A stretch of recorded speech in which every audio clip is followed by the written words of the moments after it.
So welcome back, everyone, to part two of this discussion on Black Americans in the Jewish community, a shared history. I am having another conversation with Hannah Washington, who serves as a coordinator to HBCUs. And for those of you who have missed the part one, we'll actually share a link in the description of today's webinar so you can watch part one. And Hannah, can you talk a little bit about for folks who missed part one, what are HBCUs and what is their significance? Yeah, so HBCU stands for Historically Black College and University. And basically, in short, HBCUs are they're higher learning institutions throughout the South and the East Coast as well. They were schools for Black Americans to attend during segregation when they didn't have any other opportunities for higher education. There's over 100 that are still up and running. There were a lot more back during segregation, and since desegregation, some have closed down and condensed and things like that. But they're still alive and well today.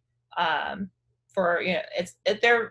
very important in the Black community. A lot of Black scholars, entertainers, lots of people they go to these HBCUs, and they're very strong pillars of community amongst Black Americans today. Even though we have other options now for education, they're still very important institutions.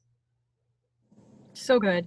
And I know we were going to discuss the Friday post that you've been putting together to share the history between Black Americans and the Jewish community in chronological order of how you've been posting.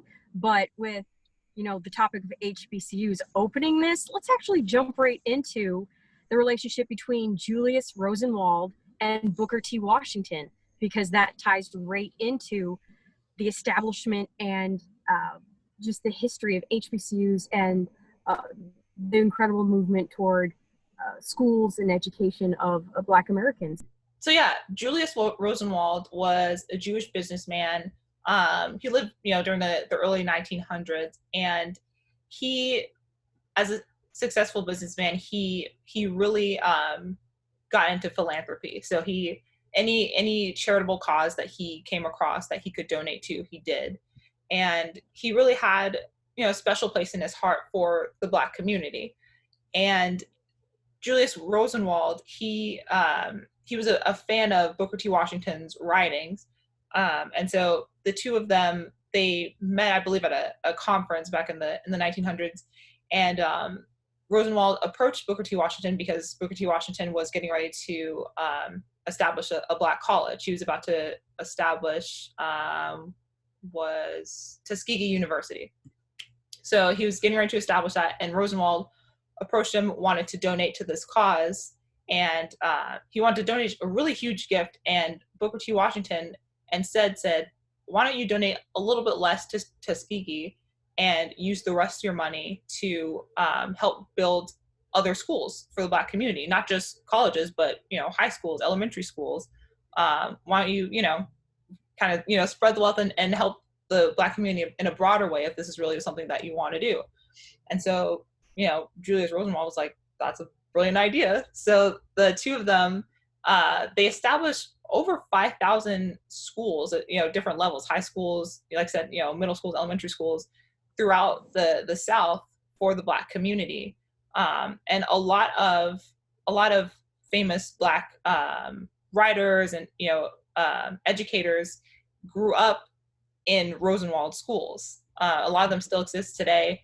People like Marian Anderson, Maya Angelou, Langston Hughes, they attended Rosenwald schools. And if it wasn't for this partnership between Rosenwald and Booker T. Washington, a lot of the Black community would not have been educated during that era. So that's one of my favorite stories. Really, like, such a positive example of like the power of the alliance between the two communities.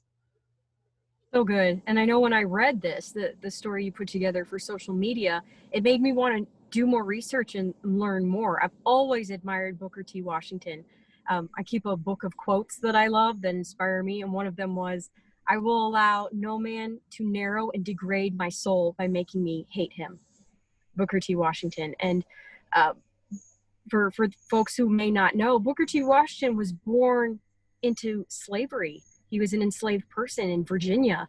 And then after the Emancipation Declaration, he taught himself to read, and just his passion for his community and education. And I know Julius Rosenwald, he was friends with several Jewish businessmen who had left Europe, which was, you know, I think Julius Rosenberg, his family actually came from Germany, and things were not always perfect there. So he understood racism, and just that amazing connection and the inspiring person of Booker T. Washington, who I think is one of the greatest thinkers in American history.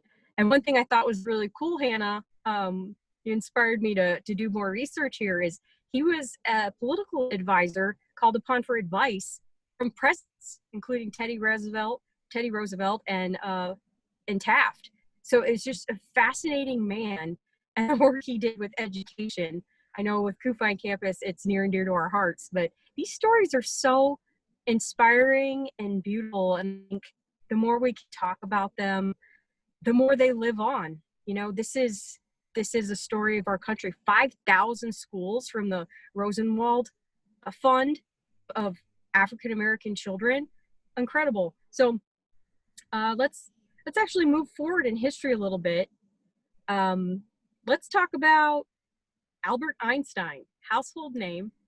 You know, everyone's familiar with Albert Einstein, theory of relativity equals MC squared. Can you talk a little bit about his history, where he came from, and how he even wound up in the States? Yeah, so he had a really interesting history on this subject. So, you know, Einstein, we all know he's German. He escaped Nazi Germany before Hitler's power, rose to what it was. He got out early because he kind of saw the signs, the writing on the wall. And he came to America, and he didn't go straight to HBCUs. He studied at other Ivy Leagues. He went to Princeton mostly, or initially. And it wasn't until towards the end of his life that he really stepped into this kind of civil rights role.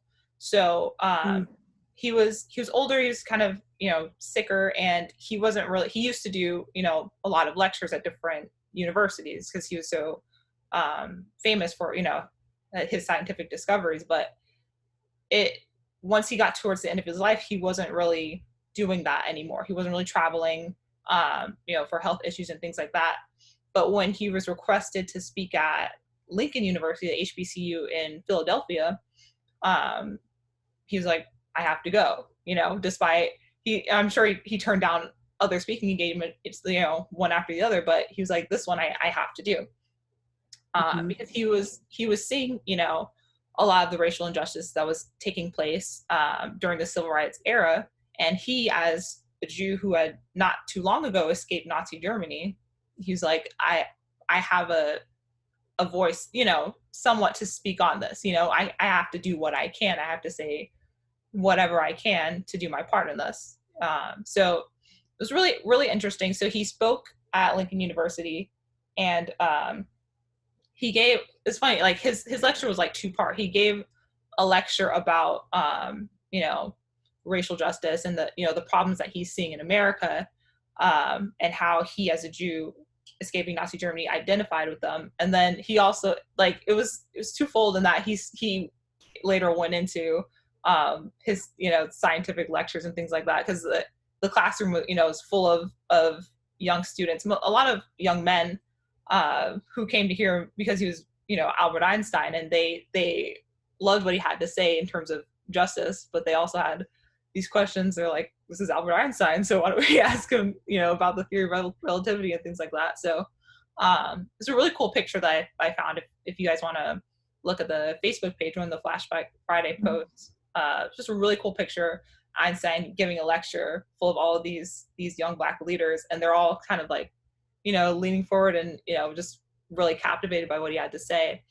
But I thought that was so interesting, the theme of Jewish scholars coming from Nazi Europe and identifying with the Black community, because of what they experienced as Jews, you know, not just in Nazi Germany, but just their history as a Jewish people, you know, persecution after persecution, you know, they know exactly what it felt like. So coming to America, identifying with that, and not just identifying, but speaking up, standing in solidarity.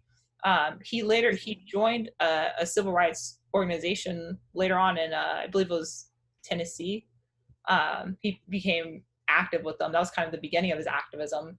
And he, you know, stayed vocal after that. So I just thought it was really interesting, especially just because of the name. Like you said, the household name Albert Einstein, even he, you know, spoke up when it was time to speak up. So I thought that was amazing.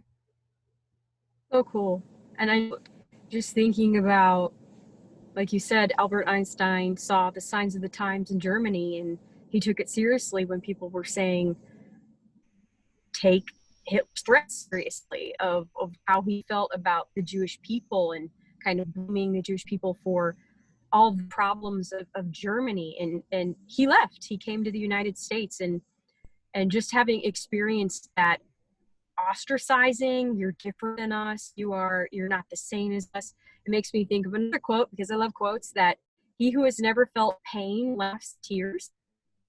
His experience in having, you know, been an object of racism, it's just, it's amazing to see how he connected the dots in the US, and he didn't say, okay, yeah, I'm a white man, I identify over here, and I'm not a part of this cause. But he understood that racism in its essence is an affront to all humanity. And I see that a lot in the Jewish community in general, with their belief in tikkun olam, to heal the world, and seeing every life as valuable. So such an unknown fact about Albert Einstein. You know, you hear about him all the time. You see the funny hair and on t-shirts with, you know, the tongue sticking out. You never hear these beautiful stories of, you know, he didn't speak anymore, but he went and spoke at HBCU. So thank you for sharing that story on our Friday flashback and helping inform folks. I know, you know, we can move forward to the civil rights movement and voting of the Black Americans and Jewish Americans. And you shared a story on the Friday flashback that it's a little bit more sobering. We moved from the inspiring story of Booker T. Washington and Albert Einstein, and this one's a little bit more of a realization of how deep the bond between the Black community and the Jewish community goes. So we want to just jump right in with that story. Yeah. So, yeah, it's always like a really heavy story to look at. If you haven't seen the movie Mississippi Burning, I believe it's focused on, like, the plot is focusing on the FBI investigation that took place after the story. But basically, three Americans, James Chaney, Andrew Goodman, and Michael Schwerner, they were civil rights activists. So James Chaney, he was Black, and Andrew Goodman and Michael Schwerner, they were Jewish. And they're actually from New York. James Chaney, he was from Mississippi, so he was a local activist, but the two Jewish activists, they were from New York, and they had come to Mississippi.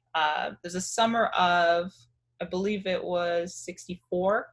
Yeah, so it was the summer of 64, and the two men, along with a lot of other activists from the North, they came that summer to help members of the Black community get registered to vote. Because they run the right to vote, but there was a lot of intimidation from, like, KKK in that area to keep them, you know, from voting. And so a lot of activists from the North came down to help, and a great deal of the activists who came were Jewish. A lot of them from New York and other areas in the North, but a lot of Jewish activists came to help local activists to help people get registered to vote. And so the three of them, James, Andrew, Michael, they went missing for a few days, and it was really like national hysteria for days. People were trying to figure out what had happened, trying to figure out the last place that they were seen. Some people thought it was like a publicity stunt to get more attention, but eventually their bodies turned up, the three of them, and it was concluded later on by the FBI that they had been murdered by the KKK. in Mississippi. And so that story, it's so heavy to read about, and there were documentaries about it as well. But to me, it's heavy but enlightening, even still, because it shows how, like you said, how deep the bond was. So the fact that members of the Jewish community were literally willing to die for this cause, to stand with the Black community and help them get their voting rights, to help them move forward as a community. And I'm sure they were these three people. They're the most famous in terms of that summer of '64 in Mississippi who had died, but everyone who got involved knew that their lives were at stake to some degree. Going into the Deep South, knowing how violent the Klan was in that area. It could have been any of them, but so many of them, like by the hundreds, they turned out to come help them register to vote, march with them in the streets during rallies and things like that. It didn't deter them at all, So I just thought that story is amazing. As sad as it is, it's like, it's sobering. It's like, wow, this was like a real alliance. This wasn't just like, we support you, but when the going gets rough, we kind of, retreat to our own. It's like, we're in this because this is the right thing to do, like no matter what. So yeah. As you were talking, I don't know the scripture location, but the verse, greater love has no man than this, than someone lay down his life for his friends. Just the love that went into the Jewish community coming alongside Black Americans to make sure their voice was heard and their votes counted at just this tumultuous time in U.S. history. And I know there were Jewish leaders at this time as well who were calling on all religious leaders to come alongside the African American community in marches and with Martin Luther King Jr. Let's talk a little bit about Rabbi Abraham Heschel. We talked a little bit about it in part one. Let's go a little bit deeper in one of the updated posts that you mentioned. Also an incredible man whose quotes I love. I feel like the theme of this sub-theme is quotes. And one of Abraham Heschel's quotes is, racism is one of man's gravest offenses to man. It's the maximum of hatred for the minimum of reason. Powerful, and just his vision and leadership in this time in U.S. history. Let's talk about his relationship with Martin Luther King Jr. Yeah, so Rabbi Heschel, he had a ton of, as I was researching the post that I made, there's like so many great quotes that, are perfect for like memes and stuff. I was looking at one of his speeches that he made, I believe it was 1963. I believe this was a rally that he met Dr. King in 1963 in Chicago. It's a conference called Religion and Race in Chicago. And so he met Dr. King there, and one of the quotes that stood out the most from that speech, he said, "Racism is Satanism." And he went on to talk about basically you can't love God and hate someone who's made in his image, which is any human being. So he was a very, very, very wise man, very wise rabbi. And similar background to Einstein and a lot of these other Jewish activists. He grew up in Warsaw, Poland, and he was educated at the University of Berlin, and then he was deported from Poland when the Nazis took over. So he didn't leave voluntarily. He was actually kicked out, which, it's crazy. But he and Dr. King, they met in the 60s. And before they met, Heschel, he had written some papers and made a few speeches about the racial tensions in the country as he was seeing them. And so when he met Dr. King, their friendship just kind of made total sense that they would join forces. And so they spoke at different rallies together. One of the photos I love is the two of them marching. It was I believe it was in Selma, Alabama in 65, a couple years after they met, marching side by side in the streets. I mean, it's an amazing photo. It's powerful, too powerful for words almost, but the two of them, they were really, really an unstoppable force in terms of rallying both the Black community and the Jewish community.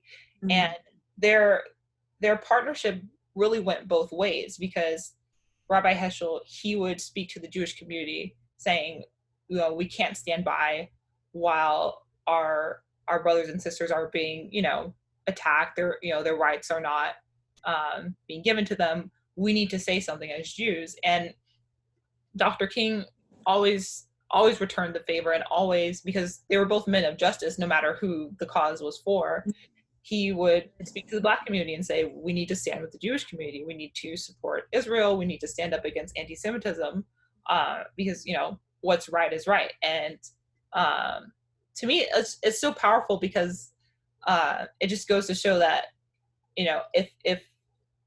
if your cause for justice is rooted in, God's word, whether you're Jewish or Christian, it knows no bounds, really. So like, they spoke for any cause of justice because they knew God's definition of justice, and their personal biases, whatever they may have been, were irrelevant, because they wanted to stand up for what was right, what God said was right. And so that, to me, one of like, they're kind of like, to me, I kind of think of them as like Julius Rosenwald and Booker T. Washington, like kind of part two, because like these two amazing figures in the Jewish community and Black community coming together and showing solidarity for the whole world to see. So yeah. So good. And just their leadership in their respective religious communities. So often when Dr. Martin Luther King Jr. is referenced, no one really puts the title Reverend at the front. He was a reverend, he was a Christian, and a lot of his references and speeches were direct quotes from the Bible. And I think that is so telling, that these two men came together as leaders, not only for unity and against racism and injustice, but as leaders in their faith community. So powerful. And what an example to CUFI on campus, as we keep the C in CUFI first. We are Christians first. And even these stories, Hannah, I'm just thinking in Philippians chapter 4, where we're told to think about things whatsoever things are true and just and pure and winsome. Think upon these things, especially in the nation right now. There's so much negativity, and the scripture is clear. For even mental health, you think how deeply this can resonate with us as human beings, holistic human beings, to think on things that are good. So these stories of Booker T. Washington and Julius, what's his name? Rosenwald. Rosenwald, I keep on saying Rosenwald. These stories are so uplifting. And then you have, Martin Luther King Jr., Reverend, and Rabbi Abraham Heschel. These are beautiful stories to inspire. One of the things I love about what we do at CUFI on campus is we give examples of what to aspire to. There's so much that is negative when it comes to the church's dealings with the Jewish people in the history of the church. Persecution sanctioned by the church in the name of Christ. And it can get almost overwhelming, and you want to avoid the topic holistically as a Christian, because there's elements of our history that are so shameful and how the church has dealt with the Jewish people. So we hold up examples of what is right, like Dietrich Bonhoeffer, a Christian in Germany who withstood, Hitler's persecution of the Jews. He was trying to secretly smuggle Jewish people out. So these examples are so important, that we keep these stories alive. We keep their legacies alive. We let the new generations know there's hope. There's a better way. It's been done well before. Let's continue on. And from what you see with HBCUs and things going on in the nation, do you think these stories are well known? What do you think the situation is about the understanding of this beautiful history between Black Americans in the Jewish community? So I think I don't think this history is well known enough. Just by, just even like the past few months looking at headlines, different celebrities and things like that, different Black celebrities, or just public figures saying, anti-Semitic rhetoric. A lot of times it's out of, ignorance of the truth. And we've seen examples of people who've spoken up in the past, saying anti-Semitic things, and they were called out for it. They did their research, or they listened to whoever was speaking to them about, why this is anti-Semitic, why what you just said was anti-Semitic. And they really, did a 180. They're like, had no idea that this was the deeper meaning to what I was saying. And so to me, that just goes to show how this history is not put into the forefront enough. It's not talked about enough. Hasn't really been passed down very well based on, just what we're seeing today. And so I think there's really a big need for the Black community, especially, this younger generation and future generations, to really have this history, like, kind of, ingrained in it, like from the beginning, like, have our whole history, given to us, without any edits, any bias, or anything like that, so that things like anti-Semitism coming out of the Black community, it doesn't happen. If you know the history in the right context, it's really hard to be anti-Semitic if you know that Jewish civil rights activists literally died beside Black civil rights activists. It's really difficult to reconcile those two things if you really know the true history. So I think we're definitely in need of more education like this. CUFI Campus and other organizations really need to bring this to the limelight so that we can prevent any future anti-Semitism from happening. Mm-hmm. So good. And I know, just looking at the shared history, getting the word out, talking about these stories, there's even wisdom in the I think this is a quote, but you can identify who are common allies by looking at who their common enemy is. And during the civil rights movement, the KKK, they were our Black Americans and Jewish Americans. They were threatening them. There was keep them out of country clubs. And I know I'm good friends with a wonderful Jewish man who, when he was a child, the only summer camps that he was allowed to go to were Jewish only. And then they started inviting in Black young children to come to these summer camps with them, because there weren't summer camps open to Jewish people and Black Americans. So it's just this amazing shared history. Look at the common enemy, KKK. So this coming alongside one another and understanding the shared, not only history, but sorrows and tears and also celebrations. So the more we can talk about and get the word out, the better the future will be of really understanding where we've come from, where we're going, and good examples. So with our Friday flashbacks, I really looking forward to seeing more of these amazing stories that I would say 50% I've never even heard of before.